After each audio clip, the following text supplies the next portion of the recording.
Hello, how you doing? Welcome back to my channel. At home for the first time. How you doing? What's happening? I hope you're alright. Today we're going to make bread, and the reason we're making bread is because I fucking hate making bread. Sorry for the language, morag. Also, I should say my daughter is sitting right there having some scran. So any noises you hear are coming from Morag, sponsored by, apologies in advance. I hate making bread so much, so much. I just find it like long, boring, tedious, like meh. Like it's just meh. But in my quest to find an easier way to make bread, I think I've mastered it. This is probably the easiest it's going to get. It's really simple. It's like what? 1, 2, 3, 4, 5, 6 ingredients. I found that this bread, once you've made it, it's soft, it lasts 3 days maybe. A lot of bread, you make them, they're hard the next day, useless, pointless, no need, don't want it. For me, it's the waiting, but yeah. Anyway, we're gonna make bread, and I promise you, it's not like convoluted, it's not long-winded, it's not a pain in the arse. It's actually really easy, and I promise you it's really easy. I know that you see all these videos like, easy brownies, easy this, easy that, oh so many ingredients. This one actually is. This one is tried and tested by me, Wayne's love it, Marcus eats it, whatever. We're good to go. So I'm going to show you everything we have and what to do.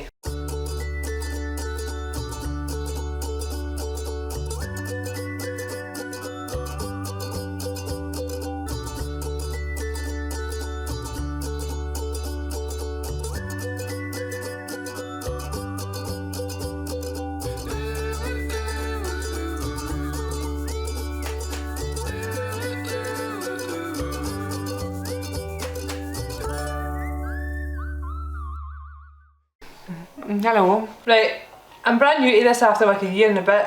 You're like squint, but you're just going to need to deal with it because we're just making bread here, right?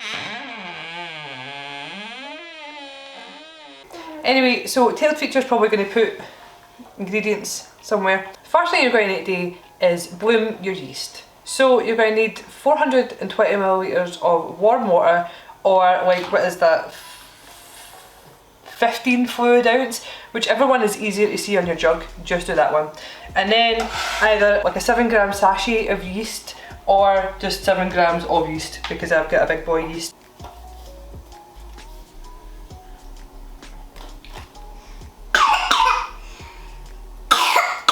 You alright? Dig it in the ring hole?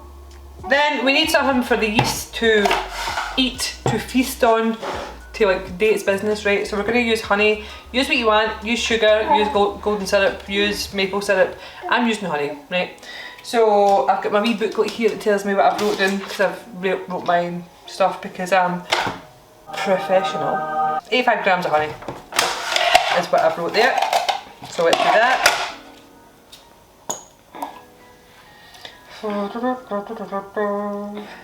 Boop. There. Give that a mix. How you doing? How's your day? You having a good day, son? Or madam?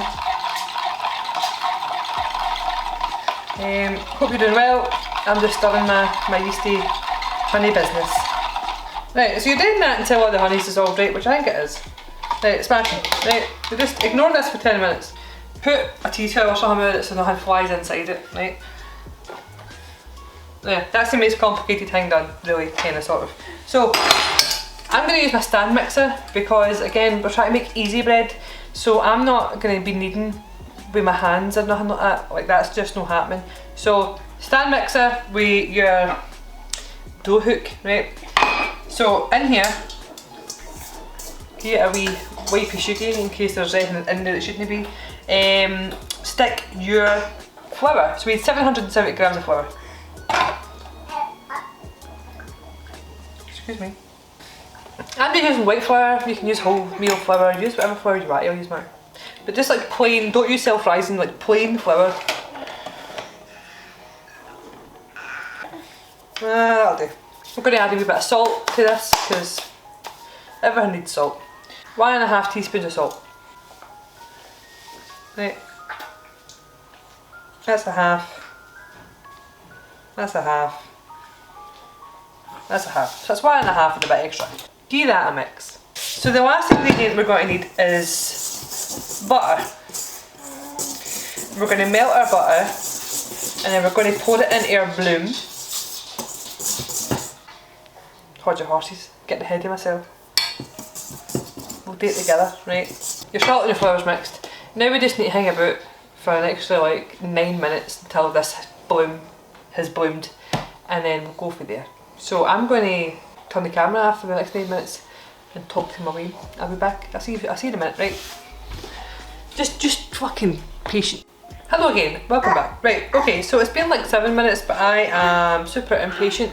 So get 30 grams of butter, melt it, then get your yeasty business. It should bloom, so like there's like water and there's like foam. It should look something like that. The more foam the better, right? That's what you're kind of looking for. Not the better, but don't take it any longer than 10 minutes. We are going to melt the butter, pour the melted butter in here, pour this into the dry, and then get it kneading on the stand mixer. So I'll take you over to the stand mixer and we'll do that there, right? Cool. What is it about babies that just like to put water in their mouth and then spit it all over themselves? So weird, man.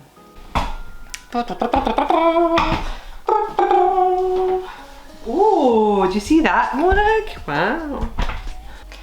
Anyway, because I'm a genius, I did not move my stand mixer to where I was, I just moved my equipment to my stand mixer. So here we are in this tiny little corner. So you put your dough hook attachment onto your stand mixer. Make sure it's definitely on there. Put your dry mix, which so far is just flour and salt, on here, right? You admire the gloves that you were gifted, and then you get your yeasty stuff. Look at that bad boy. I got all that yummy yeast, right? Anyhow, so once this butter goes into this mixture of water, yeast and honey, give it a shimmy, pour it all straight in, right? And then start kneading. Put your stand mixer on to knead for like 7 minutes. You're looking for there to be no dry flour and for it to come together as a ball. Once that's done, I will show you this ball of dough. If while mixing, you can see that there's quite a lot of dry down there and you're not confident that it's going to mix together, put a wee splash, like you're talking like a teaspoon of water in at a time, and then see how you get on. But it shouldn't really need any more than like 2 teaspoons of water. But this looks okay for me. Hello, so my dough has came off the hook after 7 minutes, right? And let me come round and I'll show you. Try and navigate my way around high chairs and everything here, right? But anyway, so you can see the dough is like soft. It's not super sticky, it's like, it's pleasant to touch, right? And it like bounces back. Anyway, so I didn't have to add any more water to mine. That's it there. It's a weird shape because of the dough hook. But what we're going to do now is we're just going to plonk this in here, cover it with cling film for 2 hours max, right? Now another thing that I found helped along my easy bread journey is having one of these wee timers. There is nothing worse than having to use your phone as a timer. Hate it. Hate it. See the amount of times I've cleared a timer? So annoying. Anyway, with bread, if you overproof it, it'll taste like wine. There'll be like a wine smell from it, like an alcohol smell because you've overproofed it. Essentially, you just want your dough to double in size. Once it's doubled in size, stop proving it. So maximum 2 hours in a warm place is where this dough has to go. Use a timer, and what I do is put it on for 1 hour. After 1 hour, I'll have a look at it. If I think it's doubled in size, I'll take it away. If it hasn't doubled in size, then I'll wait the other hour, right? If you think to yourself, how am I meant to know if it's doubled in size? Just take a photo. Take a photo of it right now on your phone. Then after an hour, have a look at it, compare it to the photo on your phone. Does it look like it's doubled in size? Yes or no? Move forward with the correct actions. honestly. I make it sound more complicated than what it is, but this is pretty much foolproof. But certainly I can't suggest one of these more. They're a lifesaver. A wee bit annoying, not enough, but a lifesaver. So mine's is set for an hour. That'll go off in an hour and then I'll check my dough. As I say, put it somewhere warm. I put it on the wee shelf above my radiator because my radiator's like warm but it's not super hot. It's just an okay temperature. A lot of people put the bowls in the oven with the light on, so no actual temperature, just the oven's light is on, the door shut. More Ragman. If I am doing like clothes washing or laundry or whatever that day and the tumble dryer is on, I will put it in the utility room because it's warm in there because the tumble dryer's on. Just find somewhere warm, jam it in there for an hour, then go back to it. Anywho, that's what I'm going to do, so I'll see you in like an hour maximum in 2 hours time. Hello. So it's been 1 hour, only 1 hour, and it has absolutely doubled in size. So I don't need it to be any bigger than this, so I don't need to wait the 2 hours. So I'm just going to take it out now. So take your doubled in size dough. Take your flour, rolling pin, and two 2-pound loaf tins. You do not need dog biscuits, but if they're in your shop, even better. So take some flour, sprinkle your flour, take your dough, punch it, and then pull it out onto your surface. A wee flour on top and a wee pile of flour to the side, because why not? Right, so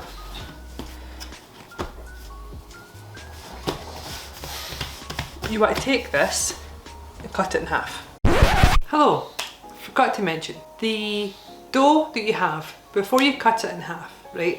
I'm telling you to cut it in half because I want to make 2 small 2-pound loaves, okay? The loaves, once these are done, they're going to be about that.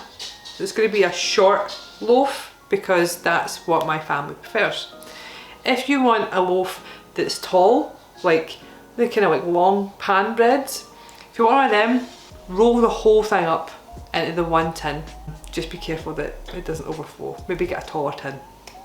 If you prefer to get 1 small loaf and 6 rolls, for sure, do that. Then the rest of it, obviously, the other half, split it into 6, roll it into balls, put them on a sheet, leave them to proof. That dough is yours to do with what you wish. 2 small loaves, whatever, do what you want. Just be prepared that the loaves that I'm making are small loaf, again, because it suits us as a family. So that's just a wee note. Anyway, I'm going to put you back to me cutting up the dough, rolling it up and putting it in loaf tins. Also, I totally forgot to put the light on for that part because I'm professional. At this point, you can either make 2 loaves or a loaf in like 6 rolls or something, right? Anyway, take your dough and you want to roll it into like a rectangle, okay?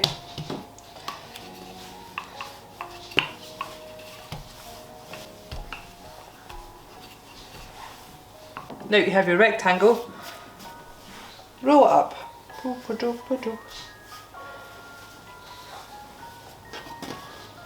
Now, this length of your rectangle, you're aiming for it to be the same as your tin. I always overshoot it and I always make it too big. But anyway, plump that sausage in your tin. I know what you're thinking, oh my god, that's never it'll rise. Right, we're gonna leave it to rise again. So put that bad boy in there and then do the same again. Cover these with cling film, put them back in your warm place for 45 minutes. I look like shit. Hello, right, so here are my 2 loaves. See? That light is brighter than the sun, so yeah. That's the one that was a wee bit wonky, so it is totally going to bake wonky, but I'm going to see if I can poke and prod it and see if I can fix it. This one looks okay. So you can see how much that's filled up the actual loaf tin. So I didn't mention it verbally before, but in amongst the ingredients on the screen was also the oven temperature.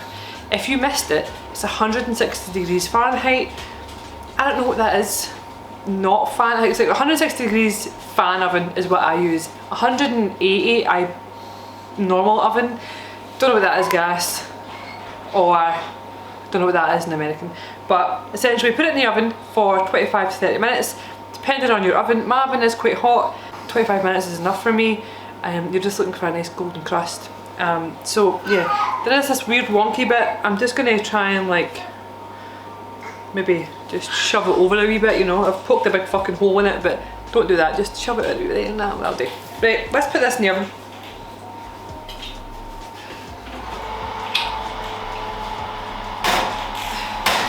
Right, we'll set our timer for 25 minutes.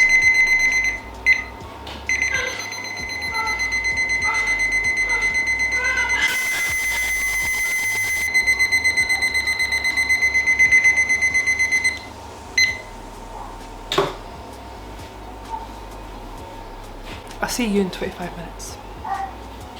Buddha, do you want some bread, son? You want bread?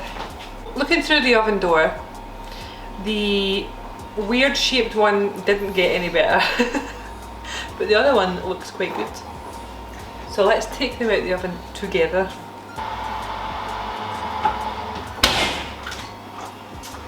Let's first put some stuff down to protect our counters. Don't put roasting hot tins on your countertops. Okay, so this is the mangled looking one. It's not too bad. You can see where I poked my finger through it right enough. You can also see where I fed my baby and didn't wash the dishes. Professional. So yeah, that looks alright. So we're going to use our trusty gloves. Look at that, straight out, man.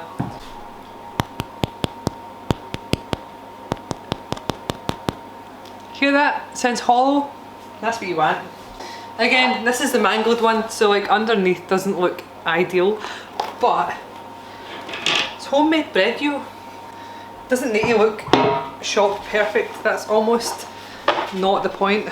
Look at that though. I love this wee bread bum, but that one looks good. Look at that. Woo! Lovely. Take them out the tins, put them on a wire rack of sorts, leave them to cool.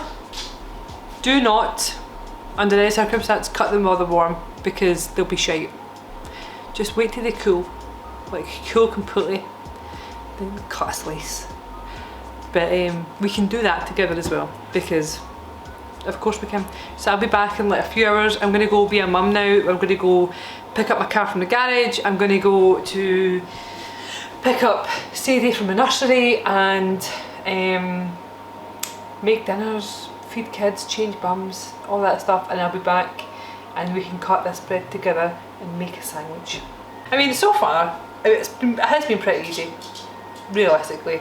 6 ingredients, mix 3, mix the other 3, mix for 7 minutes, sit somewhere for an hour, roll it up, sit somewhere for 45 minutes, put it in the oven for 25 minutes. It just takes a long time, but if you're already doing other stuff, the actual steps are really short. So the actual like mixing 7 minutes, the actual like rolling 5 minutes. So if you work from home or whatever, it's ideal because all you're doing is essentially just doing one wee step and then leaving it alone, do another wee step and then leaving it alone. I'm going to go there now and I'll speak to you later. Bye bye. Hello, welcome back. It is the next day. I have made bread. So, disclaimer, we used one. So we ate one, we ate some of one yesterday. So here is the one that looked really good and here is the one that was a bit weird, but that's the one we ate. So I say we ate it, I cut it up and we had some slices, right? But it was really nice. So I can show you the inside of this one, and then this one is going to my grand's house. I'll unwrap the good one anyway and we can have a look-see. So it's the next day, it's still super soft. I don't want to squeeze it too much because my gran's going to eat it, right? But it's still super soft. Looks delicious. Like, hello? Smells amazing. So that's the loaf that we haven't cut, and this is the loaf that we did cut. Like, just, yeah. Look at that. Does that not look really good? Even crumb. Delicious. Again, smells amazing. As I say, we've taken some slices out of it. It is a weird shape, but it eats just the same. Do you know what I mean? Well, it doesn't eat, we eat, but it tastes just the same is what I'm trying to say. Yeah. Don't know what your feelings are on white bread, but honestly, it's really good. So I toasted this with Nutella last night, that's what I had, and Marcus had pieces, I think. Can't recommend it enough. This one again, still super soft, like it'll be fine till tomorrow, so you get 3 days out of this loaf. And I know you're thinking like, well, I can go to the supermarket and get like a whole week. You can, but the stuff in the supermarket is dearer to buy, so to actually make this stuff, once you've got like a packet of yeast, a bag of flour and whatever else, you could probably make 6 loaves out of that for like £1, maybe 50 or £2 odds or whatever, depending on where you shop and how much you get things for. You're like £1.57 on average for a loaf of bread out of a supermarket, which is diabolical. And then obviously it's full of preservatives, some of them have dairy in them and stuff, E numbers, all that kind of stuff. Yes, don't come for me in the comments, I understand that some E numbers are okay and healthy and are just derivatives or whatever from other things, and some of them can be natural but some of them can't be. So you just whatever, right? Like if you're buying the flour that you know and trust, and then you're using yeast, and then it's like whatever sugar that you want for the yeast to feed on to make the bloom, you know exactly what's going into it. You're getting 3 days of fresh home cooked bread. Also, I know that I say this all the time, I say this all the time, I haven't been here for like a year and a half, but I used to say this all the time. Great gifts. Doesn't matter what you're making. If you go eat any family member, friend, neighbour, anywhere, and it's like, I made you a loaf of bread and it looks this fucking good, like, not to blow my own fucking trumpet or anything, but come on man, like, it looks alright, doesn't it?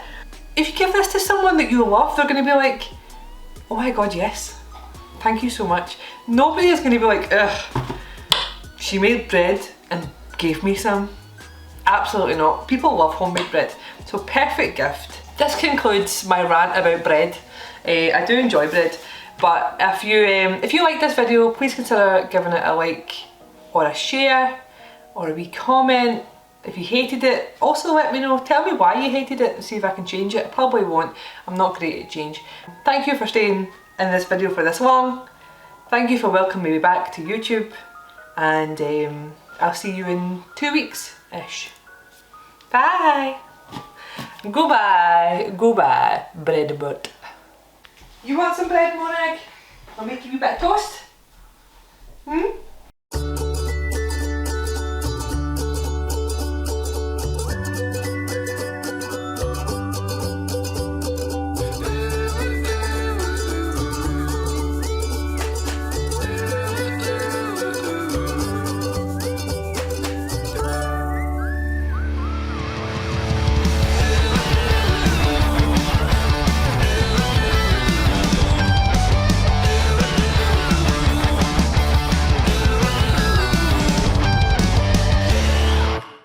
Bread butt.